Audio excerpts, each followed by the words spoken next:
Assalamualaikum warahmatullahi wabarakatuh. Salam sejahtera untuk kita semua. Om Swastiastu, Salam Namo Buddhaya, Salam Kebajikan. Saya Firly Bahuri, Ketua Komisi Pemberantasan Korupsi Republik Indonesia, beserta segenap insan KPK mengucapkan Selamat Hari Bayangkara ke-77 tahun 2023. Tema yang diambil dalam HUT Bayangkara ke-77, Polri Presisi untuk negeri, pemilu damai untuk Indonesia Emas.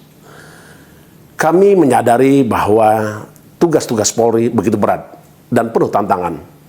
Tetapi dengan presisi Polri, tugas-tugas tersebut bisa dilaksanakan.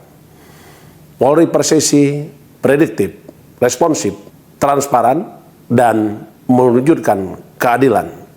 Dilaksanakan dalam upaya mewujudkan tujuan negara, melindungi segenap bangsa Indonesia dan seluruh tumpah darah Indonesia, memajukan kesejahteraan umum, mencerdaskan kehidupan bangsa, dan ikut aktif melaksanakan ketertiban dunia berdasarkan kemerdekaan, perdamaian abadi, dan keadilan sosial.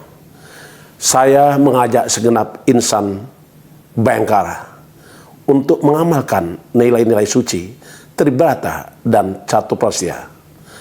Polri dan KPK memberantas korupsi.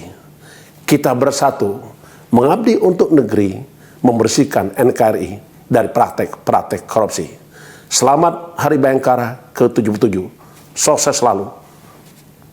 Wassalamualaikum warahmatullahi wabarakatuh. Salam anti korupsi. Om Santi, Santi, Santi Om.